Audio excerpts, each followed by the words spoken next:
आप देख रहे हैं इंडिया टाउन न्यूज, भारत की बात।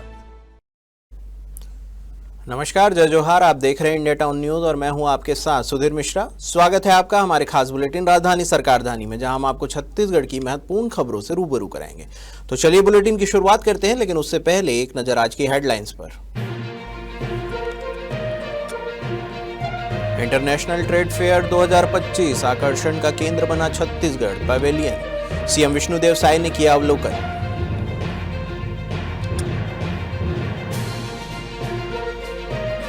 भारत दक्षिण अफ्रीका मैच के लिए टिकटों की बिक्री, क्रिकेट संघ ने दी बड़ी जानकारी। क्रिकेट फैंस में खुशी की लहर।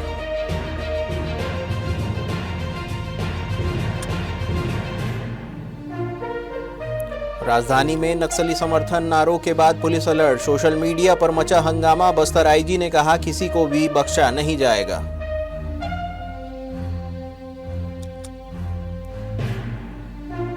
साइंस कॉलेज चौपाटी विवाद पर गरमाई सियासत, दुकानदारों का विरोध जारी। महापौर से मिले प्रभावित व्यापारी।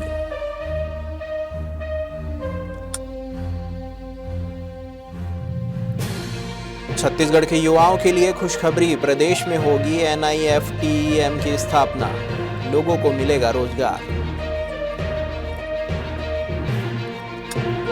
तो चलिए खबरों की शुरुआत करते हैं राजधानी की खबरों से। भारत मंडपम नई दिल्ली में आयोजित अंतर्राष्ट्रीय व्यापार मेले में छत्तीसगढ़ पवेलियन आकर्षण का केंद्र बना रहा। मुख्यमंत्री विष्णुदेव साय ने छत्तीसगढ़ के पवेलियन का भ्रमण कर विभिन्न स्टॉलों का अवलोकन किया। उन्होंने पवेलियन में प्रदर्शित उत्पादों और नवाचारों की प्रशंसा करते हुए कहा कि छत्तीसगढ़ वैश्विक व्यापार मंचों पर लगातार अपनी मजबूती से उपस्थिति दर्ज करा रहे हैं। मुख्यमंत्री साय ने कहा है कि छत्तीसगढ़ की पारंपरिक कला, हस्तशिल्प, वनोपज आधारित उत्पाद और पारंपरिक कला वैश्विक बाजार में अपनी विशेष पहचान बना रहे हैं। उन्होंने आगे कहा कि देश विदेश के खरीदारों के बीच छत्तीसगढ़ी उत्पादों की बढ़ती मांग स्थानीय अर्थव्यवस्था की मजबूती और हमारे कारीगरों के सम्मान को नई दिशा दे रही है। यह आत्मनिर्भर छत्तीसगढ़ के हमारे संकल्प की दिशा में महत्वपूर्ण कदम है। Shaheed Veernarayan Singh international cricket stadium में भारत और दक्षिण अफ्रीका के बीच होने वाले एक दिवसीय क्रिकेट मुकाबले के लिए स्टूडेंट्स कैटेगरी की टिकटें समाप्त हो गई है। जानकारी के मुताबिक इस मैच के लिए लगभग 1600 टिकटें स्टूडेंट्स के लिए आरक्षित की गई थी, जिनकी कीमत 800 रुपये थी। आपको बता दें कि सोमवार सुबह 10 बजे से रायपुर के इंडोर स्टेडियम में स्टूडेंट कैटेगरी की टिकटों की बिक्री के लिए काउंटर खोले गए थे। इसके साथ ही ऑनलाइन बुक की गई टिकटों का रिडम्पशन भी सोमवार को शुरू हो गया था। छत्तीसगढ़ स्टेट क्रिकेट संघ से मिली जानकारी के अनुसार स्टैंड और स्टूडेंट्स कैटेगरी के सभी टिकटें पूरी तरह से बिक चुकी है। बटालियन नंबर 1 और केंद्रीय कमेटी के सक्रिय माओवादी कमांडर माडवी हिड़मा की मौत के बाद सोशल मीडिया पर जमकर हंगामा मचा हुआ है। कई लोग हिड़मा का समर्थन कर रहे हैं और इस मुठभेड़ को फर्जी बता रहे हैं।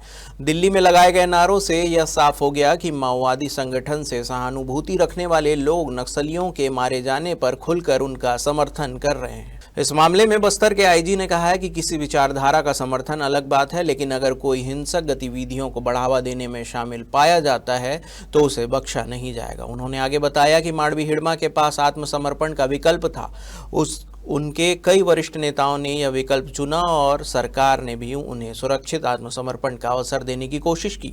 आईजी ने कहा कि हिंसक गतिविधियों को लेकर समाज में कोई स्वीकार्यता नहीं है और अपराध करने वालों के खिलाफ पुलिस सख्ती से कार्रवाई करती है। सोशल मीडिया पर जो प्रतिक्रियाएं सामने आई हैं, उन पर पुलिस लगातार नजर बनाए हुए है। जी रोड स्थित NIT के पास बने साइंस कॉलेज मैदान की चौपाटी को हटाए जाने को लेकर राजधानी में पिछले 2 दिनों से राजनीतिक टकराव चरम पर है। प्रशासन द्वारा अचानक की गई कार्रवाई के बाद भाजपा कांग्रेस आमने सामने है। वहीं दूसरी ओर दुकान हटाने से परेशान व्यापारी खुद को ठगा हुआ महसूस कर रहे हैं। दरअसल प्रशासनिक अमला चौपाटी हटाने पहुंचा, जहां पर कुछ भाजपा नेताओं की मौजूदगी ने हालत को और तनावपूर्ण बना दिया। इसके बाद पूरा मामला राजनीतिक रंग ले बैठा। काफी मशक्कत के बाद प्रशासन ने 60 दुकानदारों को वहां से हटा तो दिया, लेकिन उन्हें नई जगह शिफ्ट करने के बाद भी समस्याएं जस की तस बनी हुई है। इसी बीच दुकानदारों का प्रतिनिधिमंडल रायपुर नगर निगम की महापौर मीनल चौबे और निगम नेता प्रतिपक्ष आकाश तिवारी से मिला। बैठक में महापौर ने दुकानदारों को भरोसा देते हुए कहा है कि एक सप्ताह के भीतर पानी, बिजली और सफाई व्यवस्था समेत उनकी सभी समस्याओं का समाधान कर दिया जाएगा। वहीं निगम नेता प्रतिपक्ष आकाश तिवारी ने महापौर के आश्वासन को जुमला बताते हुए कहा कि कांग्रेस दुकानदारों की लड़ाई सड़क से लेकर सदन तक चलेगी। दुकानदारों का आरोप है कि राजनीतिक खींचतान के चलते वे बीच में फंस गए हैं। महापौर मैडम ने हमको यही बोला है कि आपकी जो भी मांगे हैं, जो भी आपकी मांगे हैं वो हम आपको करके देंगे, जल्द से जल्द करके देंगे। और साथ में स्मार्ट सिटी के अफसर भी बैठे थे जिन्होंने इस चीज़ पे हमको बोला है कि आपको एक हफ्ते के अंदर ये सब चीज़ करके देंगे। बट हमारी जो चीज़ें हैं जो अभी तक क्लियरिटी नहीं मिली है, पिछले साल भी यही चीज़ें हमको स्मार्ट सिटी ऑफिस में बुला के बोली गई थी, जो कि माननीय पंचायती सर थे, उन्होंने हमको सामने बिठा के यही सब बोला था कि आपको ये चीज़ करके मिलेगी, वो चीज़ करके मिलेगी, इसमें आपको 3 महीना लगेगा, 3 महीने बाद आपकी शिफ्टिंग तय है। तो हम उस चीज़ के लिए तैयार हो गए थे कि ठीक है शिफ्टिंग तय है, बट उसके साथ हमारी जो मांगी थी उन्होंने बोला था कि पेंटिंग करके मिलेगी, आपको लाइट्स मिलेगी, ये मिलेगी, XYZ चीज़ें उन्होंने सारे पॉइंट्स बताए थे। बट वो चीज़ें हुई नहीं और हम भी शांत बैठ गए क्योंकि उन्होंने बोला था जब हुआ तभी शिफ्टिंग होगी। तो आज 1 साल बाद हमको बिना बताए, बिना सूचित करे, बिना वहाँ चीज़ों को बनाए हमको सीधा वहाँ फेंक दिया गया। उस चीज़ का हम विरोध कर रहे थे, उस चीज़ की हम मांग कर रहे थे, भाई उसको पहले बना लो। मतलब ये ऐसा है कि आपका पुराना घर तोड़ दिया और नया घर बना भी नहीं और हम हैं सड़क पर। ये झूठी जानकारी है। वहाँ पे बिजली की पूरी व्यवस्था हो चुकी है, पानी की व्यवस्था है वो कुछ दिनों में हो जाएगी, क्योंकि वो व्यवसायियों से बात करके ही वो पानी की व्यवस्था देंगे। वेज और नॉन वेज का उनका अलग अलग सिस्टम है, तो उसके लिए भी वो लोग तैयार हैं। विपक्ष तो बोल रहा है वहाँ नाली नहीं है, बर्तन वगैरह कहाँ धोएंगे, कहाँ निकासी? नहीं, वो सारी चीज़ें हैं, वो स्मार्ट सिटी उनको डेवलप करके देगी। आज मैंने स्मार्ट सिटी के अधिकारी और व्यवसायी दोनों को आमने सामने बिठा के बात की हूँ, और मुझे अपने व्यवसायियों की, क्योंकि वो चूँकि मेरे रायपुर शहर की जनता है, इसलिए मुझे उनकी चिंता है। मैं जिम्मेदारी स्थान पर बैठी हूँ आज, इसलिए मैंने स्मार्ट सिटी के अधिकारियों को भी सामने बुलाया, व्यवसायियों को भी सामने बुलाया, और जो भी जेन्युइन उनकी मांगे हैं वो सब मांगे पूरी की जाएगी। ये भारतीय जनता पार्टी इस चौपाटी को अवैध बता रही है। पंच से लेकर प्रधानमंत्री तक उनका है, तो जांच क्यों नहीं करा रही? जांच करा ले और जेल में डाल दे जो अपराधी है। किसको बचाने का प्रयास कर रही है? क्या साठ गांठ कर ली भारतीय जनता पार्टी ने अधिकारियों से? तभी तो बचाने का प्रयास कर रही है। मेरे बोलने से कोई अपराधी नहीं होता, अपराध को सिद्ध करना पड़ता है। यदि आप सत्य रहते तो आपको हाई कोर्ट से रिलीफ मिलता ना। आपने कंप्रोमाइज किया, क्यों किया कंप्रोमाइज? आप वेंडर से आपने कंप्रोमाइज किया है और उसको शासन का दबाव बना के वो कंप्रोमाइज किया आपसे, क्योंकि आप पंच से लेकर प्रधानमंत्री का आपका है, सारे लोग आपके फेवर में बोलते हैं, इसलिए बेचारे ने कंप्रोमाइज किया। मुख्यमंत्री विष्णुदेव साय ने नई दिल्ली में केंद्रीय खाद्य एवं उपभोक्ता मंत्री चिराग पासवान से उनके कार्यालय में सौजन्य मुलाकात की। इस दौरान छत्तीसगढ़ से जुड़े अनेक जनहित विषयों पर रचनात्मक और सार्थक चर्चा हुई। मुख्यमंत्री साय ने विशेष रूप से राज्य में खाद्य सुरक्षा, कृषि आधारित उद्योगों और फूड प्रोसेसिंग सेक्टर में जुड़े महत्वपूर्ण मुद्दों पर ध्यान आकर्षित किया। मुख्यमंत्री साय ने केंद्रीय मंत्री से आग्रह किया है कि national institute of food technology, entrepreneurship and management संस्थान की स्थापना छत्तीसगढ़ में की जाए, ताकि राज्य के युवाओं को आधुनिक खाद्य तकनीक, उद्यमिता और नए रोजगारों के संबंधित उच्च स्तरीय प्रशिक्षण का लाभ मिल सके। उन्होंने ये भी कहा कि कृषि दृष्टि से छत्तीसगढ़ एक मजबूत राज्य है और यहाँ ऐसे संस्थान से हजारों छात्रों, किसानों और खाद्य आधारित उद्यमों को प्रत्यक्ष लाभ मिलेगा। केंद्रीय मंत्री चिराग पासवान ने इस प्रस्ताव को लेकर कहा कि वे इस विषय पर हर संभव सहयोग देंगे और इसे गंभीरता से विचार में लेंगे। मुख्यमंत्री साय ने जानकारी दी कि राज्य की नई औद्योगिक नीति में फूड प्रोसेसिंग सेक्टर को विशेष महत्व दिया गया है और निवेशकों को अनेक अतिरिक्त प्रोत्साहन प्रदान किए जा रहे हैं। इसी के अंतर्गत ड्रूल्स कंपनी के द्वारा छत्तीसगढ़ में 1000 करोड़ का निवेश किया जा रहा है, जिससे लगभग 3000 लोगों को रोजगार मिलेगा। वक्त हो चुका है एक छोटे से ब्रेक का। बने रहिए इंडिया टाउन न्यूज के साथ। कभी कभी चेहरे का छुपा दर्द दुनिया नहीं देख पाती है। दाग, मुहासे, झाइयाँ सब आपके आत्मविश्वास को कम कर देता है, पर अब नहीं, क्योंकि Rukhsana glow and fair face pack जो दे आपकी स्किन को वो प्यार जो सिर्फ प्रकृति दे सकती है। हर लेयर को साफ करे, हर दाग को करे हल्का और आपकी मुस्कान फिर से लौटाए, because you deserve to glow naturally. Rukhsana herbal beauty product Amazon, Meesho और फ्लिपकार्ट में भी उपलब्ध। अमीन मोटर्स उड़ान ई रिक्शा छत्तीसगढ़ का नंबर 1 ई रिक्शा शोरूम, जहां आपको सभी प्रकार के ई रिक्शा के वैरायटीज उपलब्ध मिलेंगे। हमारा ई रिक्शा काफी मजबूत है और ये सालों साल चलता है, तो आज ही घर ले आइए आरटीओ इंश्योरेंस के साथ। हमारा पता है आमीन मोटर्स, प्यारेलाल चौक, जीई रोड, न्यायालय के पास, राजनांदगांव। 9827174038 7724047008। ब्रेक के बाद आपका स्वागत है। चलिए बढ़ते हैं अगली खबर की ओर।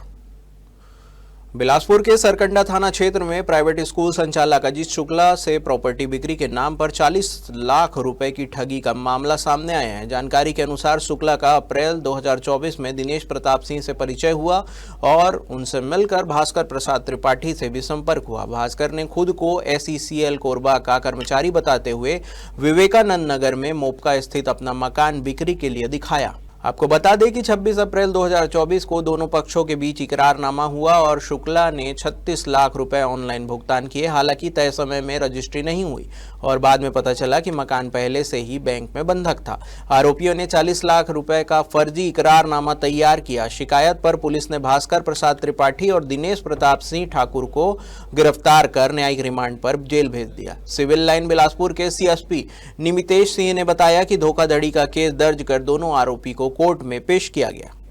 युवाओं से सुनियोजित करियर निर्माण और उज्जवल भविष्य के लक्ष्य को लेकर रायगढ़ के रामलीला मैदान में भव्य और प्रेरणादायी करियर मार्गदर्शन कार्यक्रम आयोजित किया गया। यह आयोजन प्रदेश के वित्त मंत्री एवं रायगढ़ विधायक OP चौधरी के विशेष पहल पर आयोजित हुआ, जिसमें सुपर 30 के संस्थापक और प्रख्यात गणितज्ञ पद्म आनंद कुमार ने हजारों विद्यार्थियों को सफलता, संघर्ष, लक्ष्य और मेहनत का प्रेरक मंत्र दिया।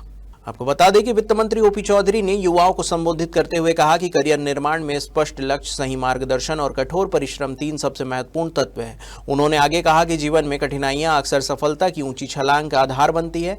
उन्होंने युवाओं से करियर संबंधी पुस्तकें पढ़ने, परीक्षा संबंधी जानकारी रखने और योजनाबद्ध तरीके से आगे बढ़ने की अपील की। उन्होंने घोषणा की कि जिले के 100 से अधिक मेधावी विद्यार्थियों को 5-5 हजार रुपये स्वेच्छानुदान दिया जाएगा, जिसका उपस्थित युवाओं ने तालियों की गड़गड़ाहट से स्वागत किया। मुंगेली की खबर है, जहां पर निर्वाचन आयोग के निर्देशानुसार जिले में चल रहे विशेष गहन पुनरीक्षण यानी कि SIR अभियान को प्रभावी एवं पारदर्शी तरीके से क्रियान्वित किया जा रहा है। गणना प्रपत्र भरने और डिजिटाइजेशन में मुंगेली जिला प्रदेश में पहले स्थान पर है। कलेक्टर एवं जिला निर्वाचन अधिकारी कुंदन कुमार लगातार समीक्षाएं लेकर पूरे अभियान की मॉनिटरिंग कर रहे हैं। उन्होंने प्रेस कॉन्फ्रेंस, राजनीतिक दलों की बैठक, नगर पालिका प्रतिनिधियों के साथ चर्चा एवं स्वयं गणना प्रपत्र भरकर पूरे जिले को संदेश दिया है कि मतदाता सूची शुद्धिकरण कार्य लोकतांत्रिक व्यवस्था को और मजबूत करने का महत्वपूर्ण माध्यम है। मतदाता सूची अद्यतन कार्य में महत्वपूर्ण भूमिका निभा रहे BLO को कलेक्टर ने सम्मानित भी किया। कलेक्टर कुंदन कुमार ने अपने कार्यालय में स्वयं उपस्थित होकर गणना प्रपत्र भरा और डिजिटाइजेशन के लिए उपलब्ध कराया।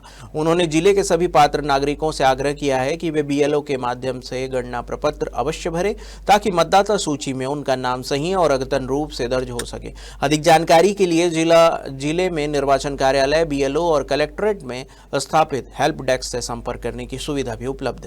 बिलासपुर की खबर है, जहां पर कलेक्टर संजय अग्रवाल ने न्यू कंपोजिट बिल्डिंग में संचालित दर्जन भर विभागों का औचक निरीक्षण कर प्रशासनिक व्यवस्था की हकीकत सामने ला दी।